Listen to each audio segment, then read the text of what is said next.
10, que é o que nos faz médiuns. Os parapsicologistas soviéticos pareciam nunca ter ouvido o clichê ligue, simultanais, passe. Mas esses amplificadores russos da mente estão tentando por todos os meios ligar o SAI e não param de falar em sintonizar. Lu, que é o que lhe movimenta a força psíquica latente. Em 1965 o grupo Popov começou a coligir casos de ESP espontânea. Um estudo da ESP no momento em que ela se manifestasse, carregada de emoção e de vida, através da trama da rotina cotidiana, talvez revelasse alguma coisa dos seus métodos evasivos. Talvez proporcionasse pistas para ativar SAI à vontade. O falecido biologista da Popov, Dr. Igellerstein, relatou uma recente experiência de ESP de um conhecido advogado russo, Alexandre Kunin, homem de espírito crítico, analista sensato e arguto, sem nenhum misticismo. 96. Viajando de trem para Moscou, Kunin sonhou que um velho amigo, Lajeshnikov, lhe estendia a mão e o fitava súplice, com olhos súplices. Fazia muito tempo que não via Lajeshnikov nem pensara muito nele. Lajeshnikov estava velho, precisava ir visitá-lo logo, decidiu Kunin, e voltou a adormecer. Lajeshnikov tornou a aparecer-lhe em sonhos. Desta vez agarrou-lhe a mão. Perguntou-lhe qualquer coisa em tom imperativo. Kunin não conseguiu lembrar-se do que era, mas disso lhe ficou um sentimento tão forte que, chegado a Moscou, resolveu não adiar por mais tempo a visita ao velho amigo. Encaminhou-se diretamente para um quiosque de endereços. O quiosque estava fechado. Mortificado, lembrou-se de que era domingo.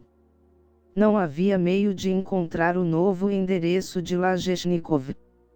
Para dissipar a estranha sensação que lhe proporcionara o sonho, pôs-se a andar. Desceu a rua Nikitsky, depois a rua Zoologicheskaya e, mais uma vez, uma vívida lembrança de Lajeshnikov o empolgou. Como que obedecendo a um impulso irresistível, Kunin sobresteve e olhou para a porta da casa por que estava passando. Na placa parafusada na parede, lia-se, é Lajeshnikov. Uma velha atendeu ao toque de campainha e conduziu-o ao sobrado. Você chegou muito tarde, Alexandre, disse ela. Ali, no seu caixão, jazia Lajeshnikov. E a mulher? Continuou, veja só, ele se lembrou de você antes de morrer. Dizia constantemente, eu quisera que Alexandre estivesse aqui. Ele poderia ajudar-me. É indiscutível que essas coisas acontecem, observou Hippolyte Kogan, diretor da Popov. Mas por quê? Em sua tentativa de descobrir todas as condições capazes de ativar a ESP, os soviéticos finalmente se deslocarão do trauma óbvio de encontrar-se uma pessoa em seu leito de morte para coisas um pouco menos óbvias, como o movimento da Lua, as flutuações dos campos magnéticos. Estudei a telepatia espontânea durante quase 40 anos, observou o Dr. Leonid Vassiliev pouco antes de morrer, em 1966. Juntei centenas de relatos fidedignos desse tipo de comunicação espontânea. Há alguns dias, uma mulher me comunicou uma experiência inusitada com o próprio filho.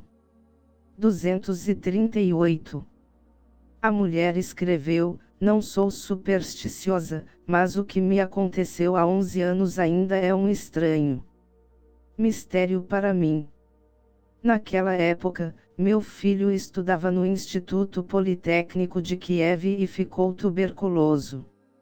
Estava sendo tratado em Kiev. Sabedora de que o seu estado de saúde era sério, passei muitas noites sem dormir.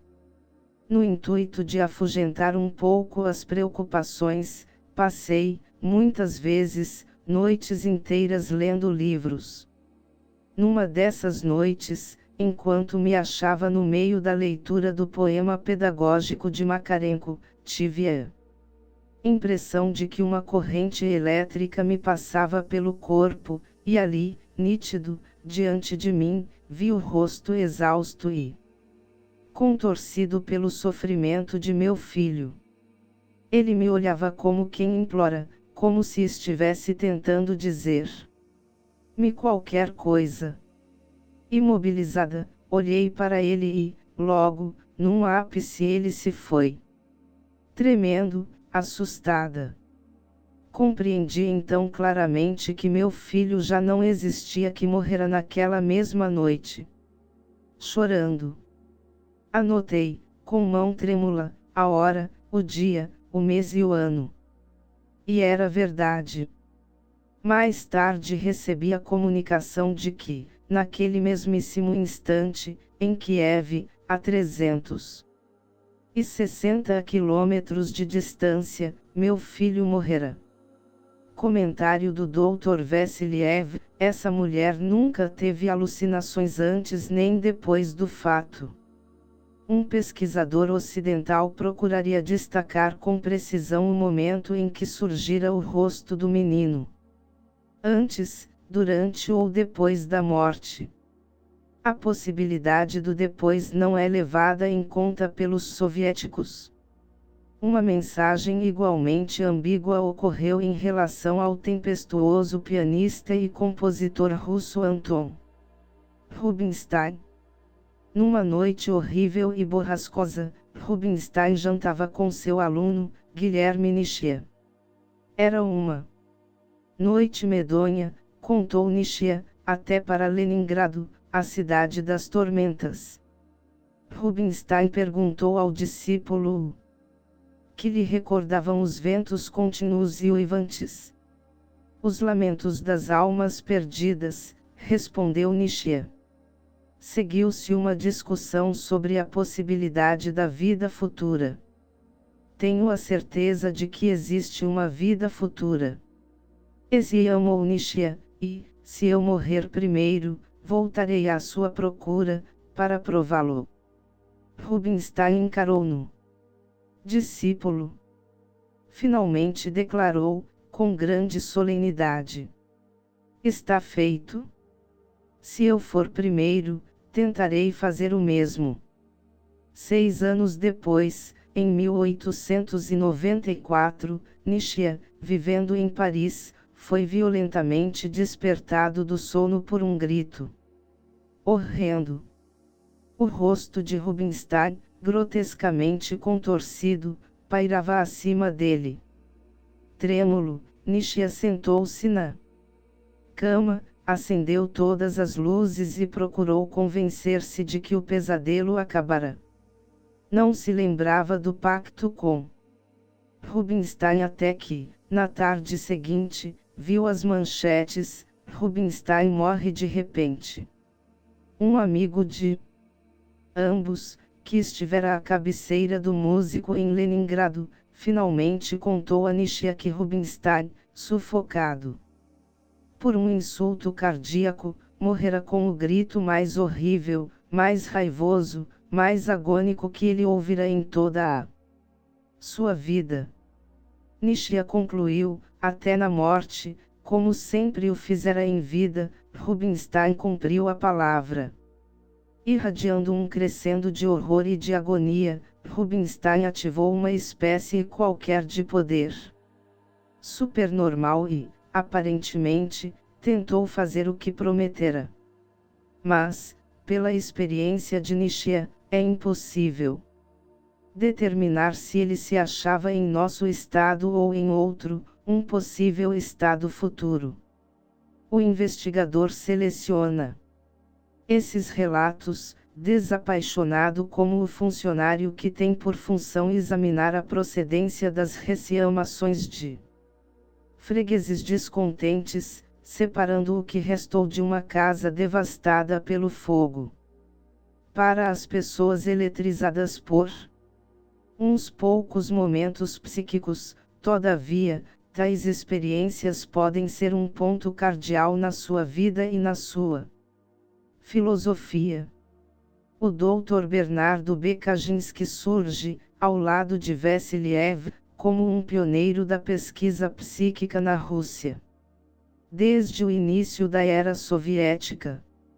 Ainda jovem durante a Revolução, Kaczynski morava em Tbilisi. Certa noite, acordou sobressaltado. Ouviu qualquer coisa, um estranho tinido de prata. Dir-se-ia, pensou Kaczynski, que alguém estivesse mexendo uma bebida, batendo a colher contra os lados do copo. Na manhã seguinte, preocupado demais com o estado de saúde de um amigo, vítima da epidemia de tifo que então graçava em Tbilisi, nem sequer se lembrava do sono interrompido. Atravessou, à pressa, a distância que o separava da casa do outro menino, na extremidade oposta da cidade. A mãe do seu amigo abriu-lhe a porta, chorando. "Oh, Bernardo", disse ela, "ontem à noite fui levar-lhe o remédio e, quando encostei a colher nos lábios dele, os seus olhos se tornaram estranhos, opacos. E ele morreu. Nesse mesmo instante ele morreu." Dono de um espírito mais analítico do que muita gente, Kaczynski perguntou à mãe desconsolada quais tinham sido os seus exatos movimentos antes de chegar à cabeceira da cama. "Fui para o quarto, deitei o remédio num copo, mexeu com que? Ah, sim, com uma colher levei-o para ele, e então?" Kaczynski era um materialista convicto. Mas ficou também convencido, pelo resto da vida, de que fora o som da colher mexendo o remédio do amigo que o despertara. 276 Enervado, perturbado, Kaczynski, naquela manhã, voltou-se à pesquisa científica dessas comunicações proféticas. Qualquer investigador nos dirá que uma crise, pura e frequentemente mortal, é um brilhante fator vermelho.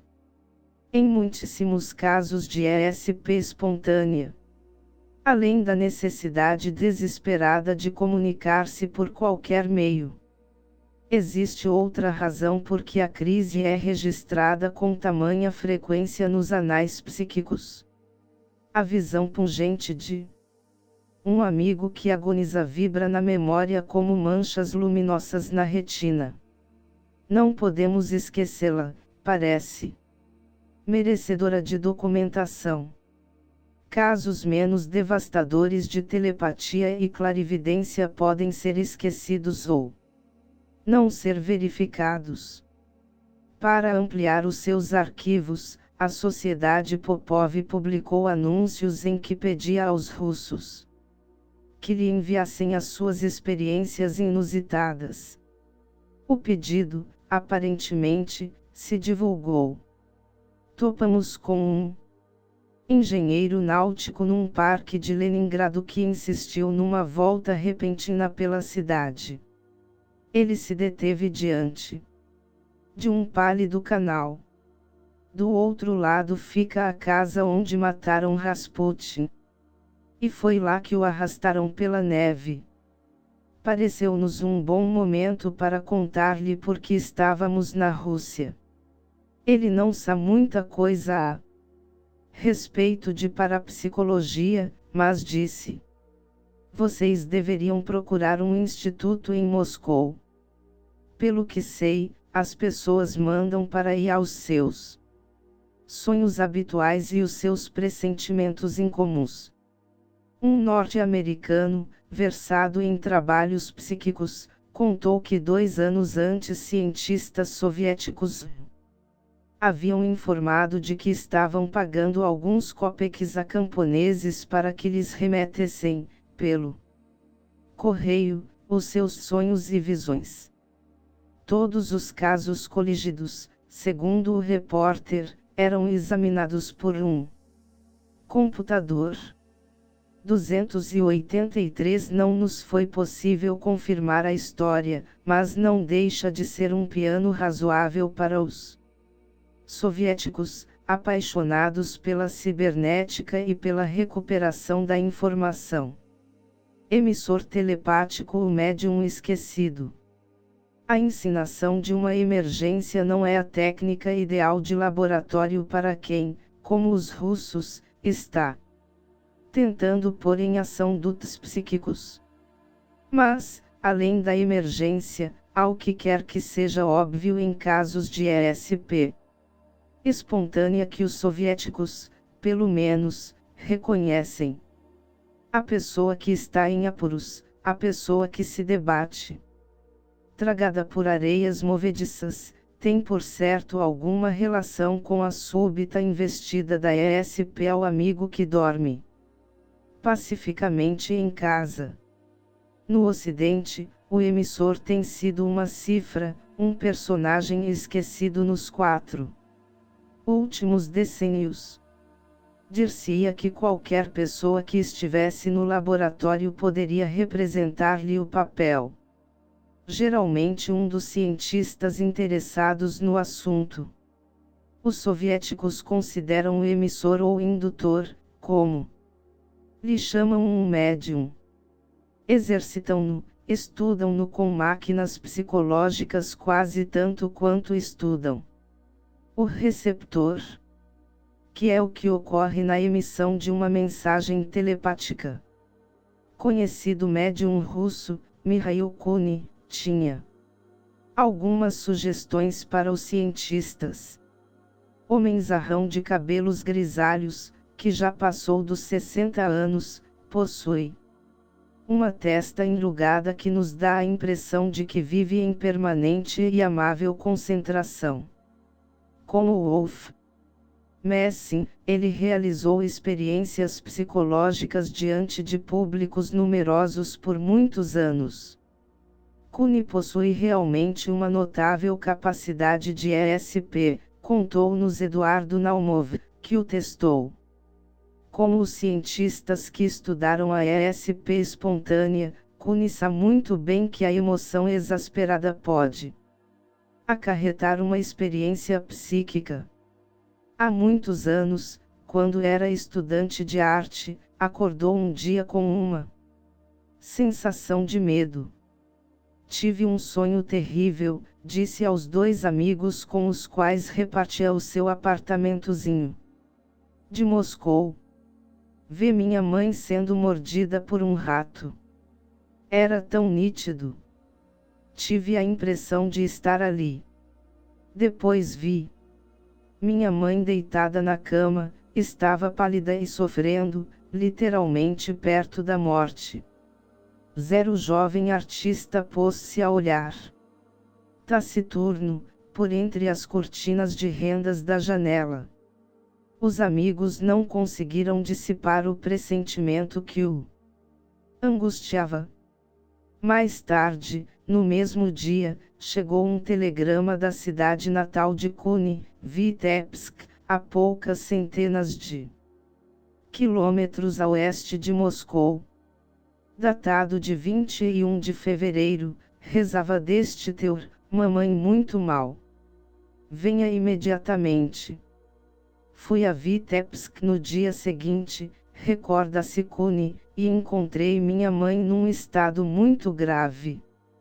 10 dias antes, a 11 de fevereiro, um rato lhe morderá a perna. Todos cuidaram que a mordida não fora profunda, nem perigosa. Mas a ferida gangrenou. No dia 20 ela amanheceu muito mal, com febre alta. De manhã cedinho, no dia 21, realizou-se uma conferência médica, e os facultativos decidiram amputar-lhe a perna, embora se sentissem preocupados com os possíveis resultados, pois minha mãe era diabética. Tendo ouvido fragmentos da conversa deles, mamãe chegou à conclusão de que o seu estado era desesperador. Isso foi, mais ou menos, às 10 horas da manhã, enquanto eu ainda estava dormindo em Moscou. As imagens, as informações que minha mãe escutou, e o penoso abalo que lhe causaram me chegaram telepaticamente no auge da sua experiência emocional. 26/93. A visão de sua mãe doente provocou tamanho impacto em Cune que o afastou da pintura e o conduziu ao palco, em que fazia demonstrações dos seus poderes psíquicos. Trabalhando com centenas de pessoas, Cune descobriu que a emoção não é a única coisa capaz de acionar o computador psíquico. Surdos-mudos são melhores emissores do que a maioria das pessoas, diz ele, confirmando a sua observação num sanatório para mudos em Gelendzhik. Havia 3 surdos-mudos voando comigo no helicóptero de Sochi a Gelendzhik. 2 homens estavam sentados na frente e uma mulher atrás, ao meu lado, na retaguarda do aparelho. No momento em que um dos homens na frente começou a virar a cabeça na nossa direção, a mulher, que estava lendo um livro ao meu lado, ergueu a cabeça para fitá-lo. O inverso ocorreu também. Mal havia a mulher interrompido a leitura com o manifesto propósito de comunicar qualquer coisa, quando o surdo-mudo que estava na frente se voltou para ela. O trabalho que fizemos em Gelendzhik confirmou a nossa hipótese de que os surdos e os mudos, e todas as pessoas em menor grau, têm a capacidade de sentir com precisão o olhar de uma pessoa que não estão vendo. Isto é, de sentir o sinal telepático de outra pessoa. Excluindo-se rodas as coincidências possíveis, os testes de telepatia que também fizemos com os surdos e os mudos foram igualmente bem-sucedidos. Tanto Cune quanto Wolf Messing sustentam que os surdos-mudos têm uma capacidade maravilhosa de projetar pensamentos. Por quê?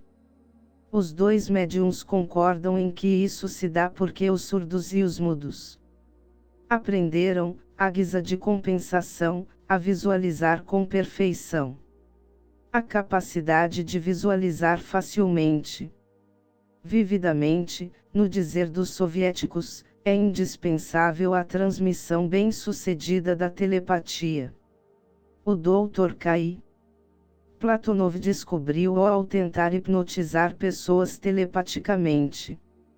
Não lhe bastava, constatou Platonov, concentrar-se mentalmente nas palavras descontraia-se, ou durma, ou outras ordens verbais que empregava. Para induzir ao transe pacientes visáveis com a telepatia eu era obrigado a visualizar o meu paciente adormecido. Além de aconselhar os emissores a conservar uma imagem vigorosa e viva na mente, que mais lhe dizem os soviéticos? O biofísico Yuri Kamensky, que possui volumosa bagagem de conhecimentos adquiridos pelo método das tentativas e erros, em consequência das suas inúmeras tentativas de estabelecer contato telepático com Kar Nikolaev, dá os seguintes conselhos a quem desejar enviar uma mensagem de ESP. Fique à vontade e deixe a tensão cair do seu corpo como um roupão de banho. Psicologicamente, afaste toda e qualquer preocupação ou emoção. Sature-se de confiança. Ao iniciar a transmissão de uma imagem, não se entregue a nenhum monólogo interior, recomenda Kamensky. Comece tocando o objeto. É preciso ter dele uma clara representação cutânea. Em seguida, pense nele. Por fim, visualize com a maior clareza possível o rosto do receptor. Imagine-o olhando para o objeto, tocando no objeto. Satisfeitas essas condições, relatou Kamensky, 158,34 pessoas diferentes captaram corretamente 7 objetos dentre 10 que lhes foram enviados. Se o leitor não encontrar dificuldade em satisfazer as condições de Kamensky, já terá, por força, uma espécie de controle superior. E é precisamente para lograr esse tipo de controle que os russos se exercitam. A ideia nova de um elemento sensorial ensaia ajusta-se às proezas dos surdos-mudos no terreno da ESP. Pois eles tendem naturalmente a aprimorar o toque e a visão. O médium Kuhn explorou a combinação sinta e veja. Fiquei segurando na mão direita um copo de chá quente. Tentei com todas as minhas forças projetar essa sensação a um grupo de 17 homens, que se achavam em outra sala e tinham sido hipnotizados. Perguntou se aos homens o que estavam sentindo. Em maior ou menor grau, todos responderam que sentiam calor na mão direita. Em seguida espetei-me com um alfinete. Antes mesmo que o grupo pudesse ser interrogado, todos, quase ao mesmo tempo, gritaram de dor. Repetimos os testes, com êxito, utilizando grupos de 15 a 20 pessoas. 93. Se uma pessoa pode fazer isso, outras pessoas também poderão fazê-lo, insiste Nikolaev. Os russos dão muito peso a essa teoria. Eles não estão apenas treinando telepatas, acreditam também que outros russos devem ser capazes de mover caixas de fósforos, como o faz a médium de P.K. Nelia Mikhailova. Afirma o Dr. Gennady Sergeyev ter encontrado uma insólita diferença de potencial no cérebro de Nelia. Agora os soviéticos estão dizendo que localizaram outras pessoas com a mesma diferença de potencial, de 50:1, entre a parte anterior e a posterior do cérebro. Grupos de gente assim, escolhida por ser também agressiva e competitiva, estão tentando com afinco, em sessões práticas, despertar qualquer coisa neles. Mesmo os que lhes permita movimentar uma agulha, debaixo de uma tampa de vidro, quando olham para ela. Eduardo Naumov refere alguns êxitos iniciais. Acreditam os soviéticos que uma agulha é a coisa mais fácil de se movimentar com o PK. Se a telepatia é uma habilidade ou um talento, não acha também o leitor que deve começar com o que é fácil? Assim como aprender a ler numa cartilha e não num livro escrito por Teilhard de Chardin. Os soviéticos têm algumas ideias sobre o que é fácil e difícil na comunicação telepática. A doutora Lucia Pavlova, que descobriu modelos de telepatia em ondas cerebrais, fez uma observação que, confirmada, talvez desconcerte alguns parapsicologistas. Aparentemente, fazer uma pessoa adivinhar cartas de ESP para ilustrar a telepatia ou teste em que se baseia a maior parte da pesquisa ocidental da ESP, precisamente a maneira mais difícil de tentar gerar ESP. Achamos melhor não mandar sinais telepáticos depressa demais. Se diferentes bits telepáticos chegarem com excessiva rapidez, as mudanças no cérebro associadas à telepatia principiam a confundir-se e acabam desaparecendo. Os testes com cartas de ESP são elaborados com a ideia de transmitir grande quantidade de bits num período curto de tempo para se obter uma prova estatística, assinala a doutora Pavlova. Isso não quer dizer que devamos abrir mão das experiências quantitativas sérias, mas não nos esqueçamos das melhores condições para a transmissão telepática. 152. Por outro lado, o Dr. Vladimir Fidelman parece ter dado nova vida ao teste estatístico. O engenheiro Fidelman dirige em Moscou o que mais se aproxima de um espetáculo psicodélico de luzes. O seu grupo decidiu tentar mandar números telepaticamente. A maioria dos experimentadores pediria a um emissor que se sentasse diante de uma carta em que estivesse estampado, digamos, o número 6. Esperava-se que o emissor modelasse seu pensamento vacilante imprimindo-lhe a forma de um sólido 6. Fidelman recorreu à eletrônica. Bombardeou o emissor com uma série de números 6, 6 em luzes brilhantes. 6 luzindo continuamente. 6, 6, murmurava também o emissor, repetidamente, à medida que a luz pulsava. Fidelman criou uma espécie de encantamento polissensorial. À proporção que continuava o bombardeio do emissor telepático, o número correto se formava e estabilizava no pensamento do receptor, a alguma distância dali.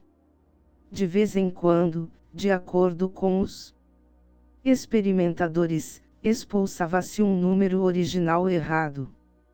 Na realidade, qualquer pessoa pode mandar telepaticamente a imagem de um número assim, declarou o Dr. Fidelman numa conferência especial sobre parapsicologia realizada só para russos em fevereiro de 1968. Aceitamos como emissores todos os que desejassem tentá-lo. Observamos, porém, que o número de repetições precisava poder transmitir um número que variava, entre os emissores, desde menos de 10 segundos até 1 minuto e meio de descargas luminosas.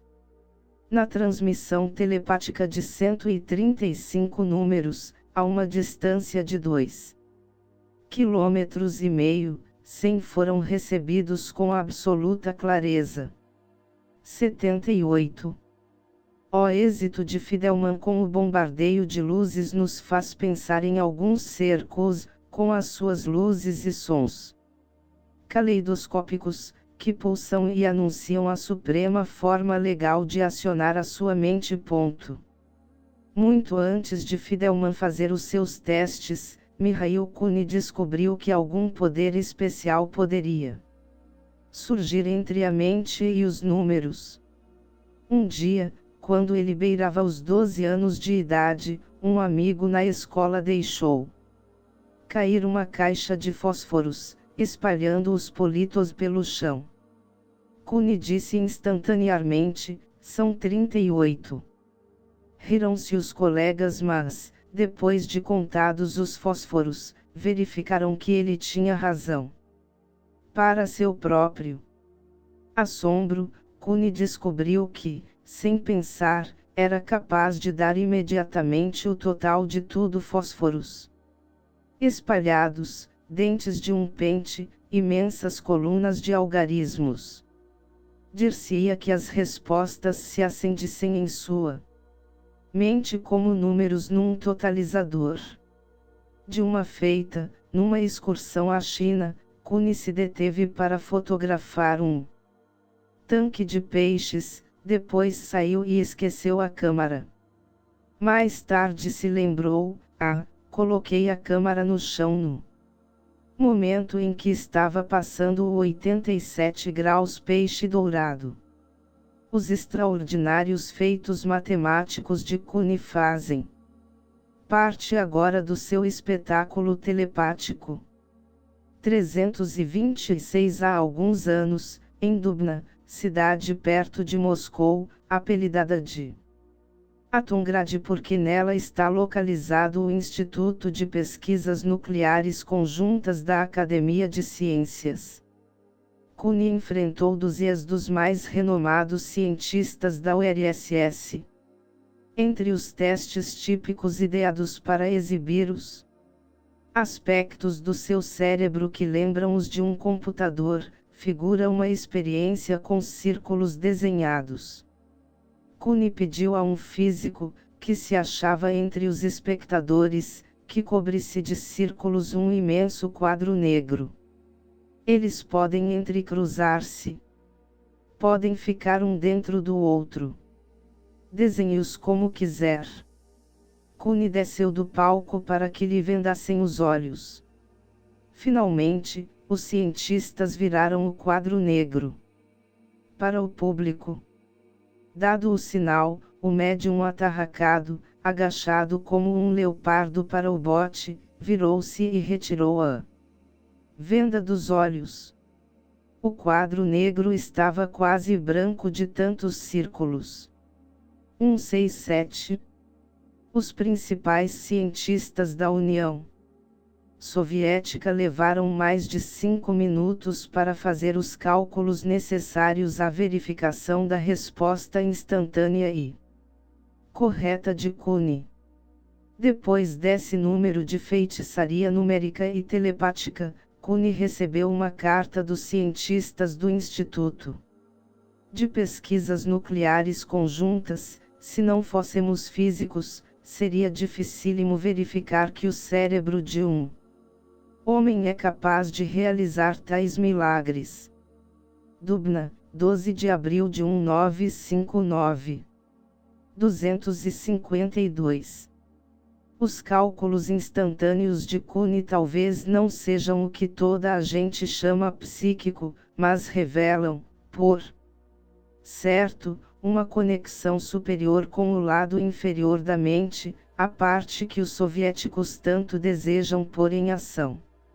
Seguindo uma linha mais rigorosamente psíquica, os parapsicologistas de Moscou decidiram estudar a relação de Cooney com os números. Colocaram 2 quadros negros em salas amplamente separadas, vigiando a sala de Cooney por meio de um circuito fechado de TV. Naumov relatou: comecei a escrever números num dos quadros negros. Ao esgotar-se o tempo marcado, verificamos o quadro negro de Cooney. Ele escrevera os mesmos números. Além de possuir um talento notável, Cooney sempre cooperou com os cientistas, ajudando-os a compreender como funciona a telepatia, desenvolvendo a capacidade psíquica. Ao tentar provocar manifestações telepáticas de pessoas que não são médiums plenamente desenvolvidos. Como Cooney, os soviéticos forcejam por facilitar o estabelecimento, entre emissor e receptor, de um rapport 137. Palavra que, nos dicionários soviéticos, inclui uma multidão de harmonias, físicas e psicológicas. O emissor e o receptor praticam a telepatia, frequentemente, na mesma sala, de modo que o emissor possa corrigir mentalmente os erros praticados pelo receptor.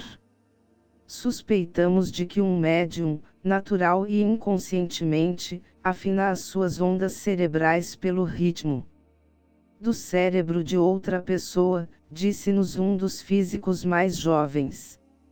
Esse rapport ajuda a captar o pensamento alheio ou, como no caso dos médiuns curadores, a influir de certo modo na outra pessoa. Achamos que muitas pessoas podem aprender a afinar-se uma pela outra em cerca de 3 meses. Mas não disse como. Os soviéticos parecem extasiar-se ao descobrir provas de harmonia física entre o emissor e o receptor. Corações batendo em ritmo, cérebros funcionando segundo o mesmo padrão no momento da comunhão telepática. Quando Kamensky e Nikolaev estão em contato telepático, o coração dos dois bate como se fosse um só. Contou-nos Naumov com um sorriso. Ele e o Dr. Sergeyev descobriram que, ao fazer-se o contato durante o envio telepático da emoção, havia sincronização no ciclo da atividade cardíaca do emissor e do receptor, que se patenteava claramente no eletrocardiógrafo ligado a cada um dos médiuns, distantes um do outro. Havia um aumento simultâneo da arritmia, uma pulsação cardíaca mais rápida e bolhas cardíacas mais acentuadas. Os cientistas falaram também em mudanças simultâneas da frequência e da estrutura espectral da curva de registro do tremor durante o momento do contato biológico na telepatia. Acreditam os soviéticos que esse estranho rapport corporal seja altamente significativo e talvez facilite a telepatia. Uma das suas finalidades é tentar produzir a harmonia biológica, procurando obter capacidades psíquicas ligadas e médiuns afinados um com o outro. Os russos recorreram a campos artificiais. Cercamos o emissor e o receptor de campos magnéticos artificiais, antes dos testes de ESP e durante os mesmos testes. Disseram eles. Isso lhes dá uma energia adicional. Os campos não precisam ser fortes, pois os fracos funcionam igualmente bem. E eles afirmam que a telepatia melhorou consideravelmente sob o impacto desses campos. Os senhores dirigem íons negativos aos candidatos a médiuns. Perguntamos. Íons negativos são partículas com carga elétrica negativa. Como fisiologista, o Dr. Vassiliev conquistará o Prêmio Lenin e renome internacional pelo seu trabalho sobre os efeitos dos íons no corpo. O nosso equipamento é complexíssimo. Usamos campos ionizados, e muito mais do que isso.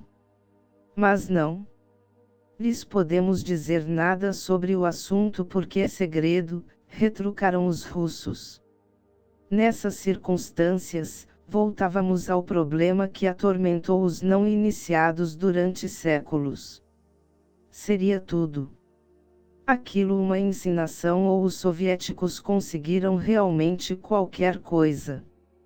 Recentemente, um físico francês, o Dr. Jacques Bergier, revelou, o Instituto Pavlov de Moscou pesquisou clandestinamente a influência de campos magnéticos de alta frequência sobre a telepatia durante todos os anos do regime de Stalin, muito embora a telepatia fosse mal vista nessa ocasião.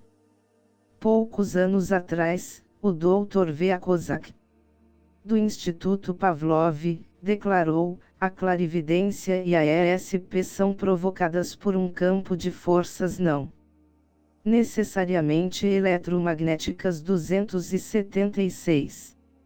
Nos Estados Unidos, um engenheiro eletrônico de Washington comunicou à Fundação de Parapsicologia: trabalhando com máquinas de alta frequência, meus colegas e eu verificamos de repente que, em certas ocasiões, somos telepáticos. Uma companhia tinha sido organizada para investigar.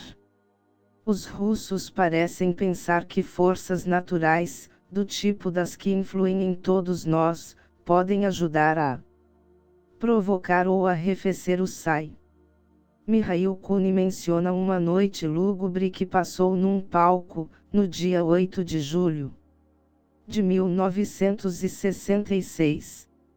Naquela única noite cometi mais erros do que cometeria normalmente durante meses de apresentações. Precisei repetir 3 ou 4 vezes algumas experiências para fazê-las direito. Eu me sentia muito bem, mas não conseguia mobilizar os meus poderes de vontade e concentração. E sei por quê. Naquela noite, Moscou foi sacudida por terrível tempestade, acompanhada de raios e trovões. Quando há raios e trovões, o meu trabalho é sempre mais difícil, mas o que é que se pode fazer? Rematou ele em tom de piada. A gente programa as excursões sem consultar o departamento meteorológico. Preciso tentar apresentar-me como um jogador de futebol, com qualquer tempo. O tempo não afeta unicamente a telepatia. As tempestades acompanhadas de raios diminuem o poder de P.K. de Nelia Mikhailova, diz o Dr. Sergeyev. A diferença dos empresários, os parapsicologistas soviéticos estão agora diligenciando impedir que os médiums sejam obrigados a apresentar-se quando são más as condições atmosféricas, astrologia ou biologia cósmica.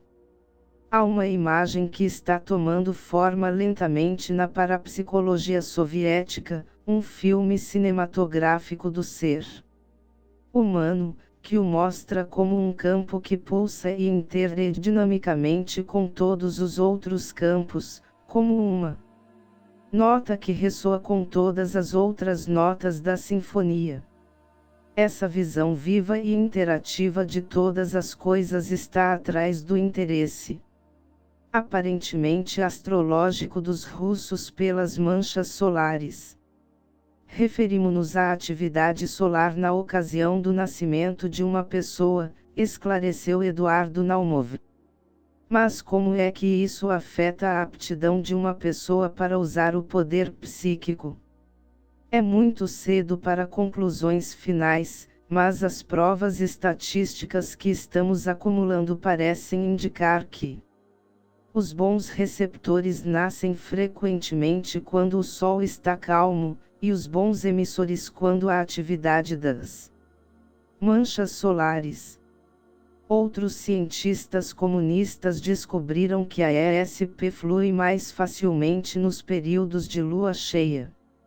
Os jornais comunistas não trazem horóscopos diários, nem existem revistas populares sobre o assunto, mas os cientistas em vários campos estão começando a estudar a antiga ciência. O físico Dr. Konstantin Kobayasev, da Universidade de Moscou, fez conferências e escreveu sobre esse movimento para a astrologia e disse-nos: a influência de vastas radiações periódicas de energia solar sobre a Terra é um fato científico, estabelecido com exatidão pelos relatos publicados na revista Vida do Partido. Vê-se que o pioneiro soviético em biologia cósmica, Dr. A.L. Chijevsky, professor honorário de muitas universidades asiáticas e europeias, mencionou correlações entre ciclos de atividade das manchas solares e epidemias na Terra, incluindo invasões de gafanhotos e ratos. E o que é talvez mais significativo, existe uma correlação entre esses ciclos de atividade das manchas solares e grandes migrações de pessoas, cruzadas, guerras e revoluções. As compilações de gráficos da atividade solar coincidem com tabelas cronológicas de todos os movimentos de massas humanas a partir de 1917. Isto foi verificado por uma comissão especial, aqui chefiada pelos doutores Lunacharsky e Semashko. Esses ciclos solares se repetem todos os 7, 11, 35 e 80 anos. Existe um fluxo de plasma ardente e talvez de outra energia na Terra. Nessas ocasiões, podem prevalecer, por exemplo, condições sociais injustas, condições para revoluções, etc. Tais condições são agravadas por uma torrente de radiações solares, que ativam os acontecimentos e a resolução dos líderes. Nos anos de grande atividade solar irrompem tempestades magnéticas, e é por isso que as eletrocomunicações, às vezes, se interrompem completamente, e aumenta o número de suicídios, psicoses, desastres de automóvel e morte de pessoas com sérios distúrbios cardíacos.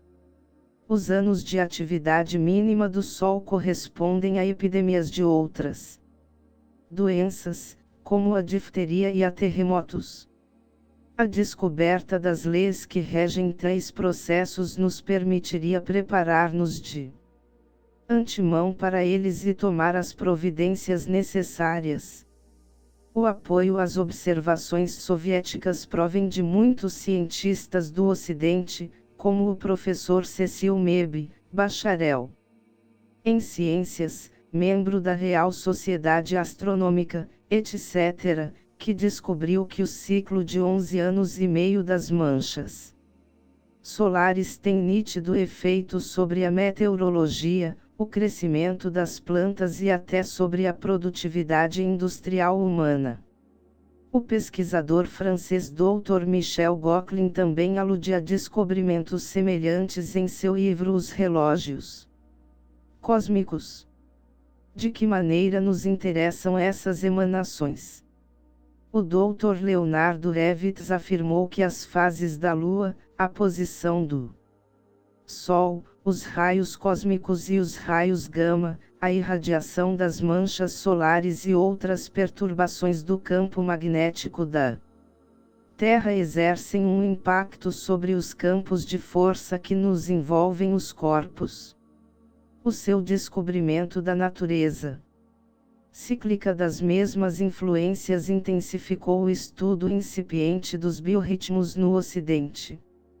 O Dr. Robert Becker, do Hospital da Administração dos Veteranos de Syracuse, em Nova York, revelou num simpósio espacial em 1962 que as mudanças sutis nos campos magnéticos da Terra, causadas pelo Sol, pela Lua e pelos planetas, modificam realmente o campo de força do corpo humano, o qual, por sua vez, afeta o sistema nervoso.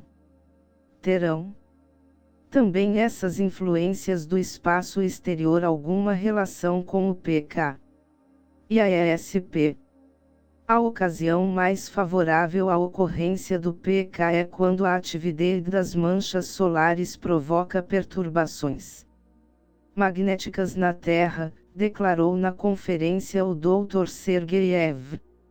Os russos estão investigando a relação entre os campos magnéticos e a ESP-161 e fazem observações sistemáticas sobre o tempo magnético e as condições cósmicas, através do Observatório de Pulkovo antes de explorar os canais telepáticos. Como as temperaturas, os campos magnéticos variam todos os dias. A semelhança do que acontece com o tempo, o rigor das tempestades magnéticas também é variável. As experiências soviéticas com os sais são feitas, às vezes, no meio da noite, para aproveitar as melhores condições. Uma das razões por que a possibilidade de repetição tem sido, há muito tempo, o bicho-papão nos testes de ESP levados a cabo no Ocidente é talvez porque não se costuma tomar em consideração nenhuma dessas variáveis condições. Na tentativa de pôr em ação a ESP, os soviéticos pensam em ângulos de que a maioria dos pesquisadores jamais cogitou, principalmente porque alguns fatores só foram descobertos no início das explorações espaciais. E no Ano Geofísico Internacional em 1958, a ESP pode ser interceptada. Entendem os soviéticos que a estática cósmica influi na ESP e a estática de outras mentes. Para descobri-lo, os russos tentaram interceptar as próprias comunicações telepáticas. E apareceram com um terceiro elemento na telepatia, o interceptor. Kamenský estava tentando, mais uma vez, mandar imagens telepáticas de Leningrado para Nikolaev em Moscou, contou-nos Naumov. Sem que nenhum deles o soubesse, havia um interceptor em Moscou, num prédio diferente daquele em que se achava Nikolaev. Como verão, esse homem, Vitor Milodan, eu era a única pessoa que da sua presença, interveio de maneira bem-sucedida na comunicação telepática. Naumov desenrolou um grande gráfico do teste. Vimos que Nikolaev captou 3 das 5 imagens transmitidas. Mas o interceptor Milodan, cuja presença Kamenský também ignorava, obteve boas informações acerca de 2 itens, um compasso e uma escova de unhas de prata. A respeito da escova, escreveu corretamente: sujo, duro, de uns 7,5 centímetros por 3,75 centímetros. É de prata e retangular. Presumimos que o misterioso Milodan pertence ao grupo de médiuns completamente afastados da publicidade. Indicando as colunas de hora, minuto, segundo do seu gráfico, Naumov ressaltou: o interceptor sabe precisamente os minutos em que a telepatia fluía entre Kamenský e Nikolaev. Ele acertou 5 vezes em 5, embora eu só lhe tivesse dito que a transmissão se efetuaria durante a noite. A anotação do segundo em que pensamos que alguém nos está transmitindo qualquer coisa e do segundo em que esse alguém interrompe a transmissão é um elemento importante nos testes russos de telepatia. Falando sobre o seu espetáculo luminoso de envio telepático de números, o Dr. Fidelman nos disse: podemos verificar também a possibilidade de interceptar a telepatia. Naumov acrescentou outra informaçãozinha. Se o interceptor for um médium muito poderoso, poderá falsear a transmissão. Ao que tudo indica, o receptor poderia captar as ideias mandadas pelo interceptor em vez de captar as ideias transmitidas pelo emissor. Se os soviéticos tiverem razão, e esta é uma área que eles, provavelmente, investigarão de maneira exaustiva. Parece que até um espião moderno e sofisticado, armado de ESP, poderá ter as suas mensagens interceptadas. Mas poderá ter a oportunidade de sintonizar qualquer outra corrente telepática que esteja circulando. O conhecimento de que a telepatia pode ser interceptada ou falseada é importante para quem pretende usar praticamente o PSI, que é a meta soviética. Um norte-americano que conferenciou com grupos soviéticos de PSI afirma que eles estão pensando em utilizar oficialmente médiuns muito bem treinados, mais ou menos como os egípcios usavam os seus videntes e os gregos as suas pitonisas médiuns como auxiliares secretos do serviço de inteligência. Qualquer governo folgará de ter a seu serviço toda a inteligência que puder obter. Uma das grandes razões para toda essa preocupação na Rússia parece estar se revelando agora os chineses. Segundo um boato que circula no Ocidente, parte do entusiasmo pela parapsicologia nasceu do medo da China. Como um boato dentro de outro, ouvimos dizer na Rússia que o presidente Mao, 2 anos antes, ordenará aos cientistas chineses que encetassem uma das suas inimitáveis e fulminantes abordagens da fronteira da parapsicologia. Releva notar que estão sendo feitas pesquisas de SAI nas remotíssimas partes de Vladivostok e Khabarovsk, na disputada fronteira chinesa. A ESP prevaleceu sempre de maneira especial em tempo de guerra. O biologista Dr. Vasily Efimov, colega de Vassiliev, contou-nos na conferência que a riqueza de experiências psíquicas no campo de batalha conduziu à pesquisa da ESP. Em ocasiões de intenso sofrimento, os poderes telecinéticos e telepáticos são despertados. Comecei a pensar que havia qualquer coisa na ESP quando soldados feridos me narravam as suas experiências. Todas as suas capacidades psíquicas eram aguçadas pelos perigos da frente chinesa durante a última guerra. Um caso de ESP espontânea, que trazia de mistura a guerra e a morte, envolveu o escritor soviético Nikolai Astravsky, famoso pelo seu romance Como Foi Temperado o Aço. A Primeira Guerra Mundial deixou o adolescente Astravsky meio cego e semi-paralisado. Laboriosamente, porém, usando um dispositivo que lhe permitia sentir as letras através do papel, escreveu 2 livros de grande sucesso, do tipo O Homem Pode Triunfar de Tudo. Em 1936, a mãe de Astravsky teve um pressentimento ambíguo. Sou uma simples camponesa, disse ela aos redatores da revista Oguniak, por isso não se aborreçam se eu lhes contar o meu sonho. Eu estava dormindo em minha casa, sozinha, em Sochi. Em meu sonho vi aviões que voavam sobre o mar, muitos aviões que rugiam até me doerem os ouvidos. Compreendi que a guerra estava começando.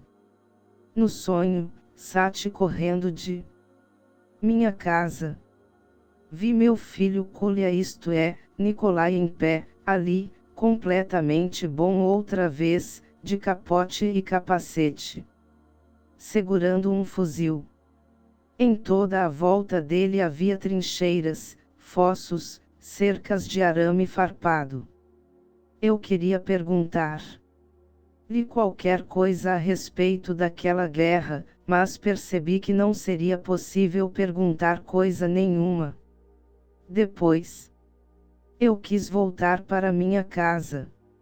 Mas os fossos aumentaram, os fios de arame farpado se agarraram aos meus pés. A senhora Astravsky despertou acreditando que a guerra viria, e o que era pior, que alguma coisa, sem dúvida, acontecerá a Kolya em Moscou. Decidiu comprar uma passagem de trem para ir ter com ele. Logo depois chegou uma carta do filho, em que este lhe dizia que se sentia melhor do que nunca. Li a carta, mas a minha melancolia não me deixou. E eu disse: entre mim, aonde pensa que vai, minha velha?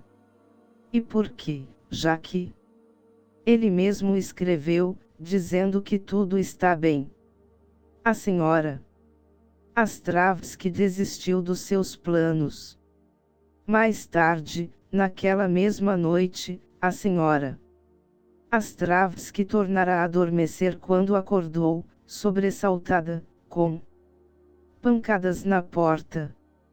Uma amiga lhe gritou, através da porta, que Kolya estava doente e que ela precisava levantar-se incontinente e embarcar para Moscou. Senti o coração entalado na garganta, mas só pude dizer: o trem de hoje já passou. Ponto. A amiga insistiu: daremos outro jeito. Em seguida, aproximando-se ainda mais da porta, prorrompeu em soluços: Kolya já não existe, Kolya morreu. 5 anos mais tarde, um mês depois que os alemães invadiram a Rússia, o sonho premonitório da senhora Astravsky teve farta divulgação na imprensa soviética. Mas uma experiência psíquica de maior utilidade prática, muito parecida com a do tipo do interceptor da ESP, foi a que teve Kolya Vantsov durante a luta pela posse de Kharkov. Também foi publicada pela imprensa soviética. Numa noite de maio, durante a primavera ardente de 1942, fora dos limites da sitiada Kharkov, Kolya Vantsov, um soldado, adormecera na trincheira. Passara o dia todo espreitando os campos, esperando que aparecessem os temidos nazistas. Até nos sonhos os campos imóveis se estendiam, expectantes, à sua frente.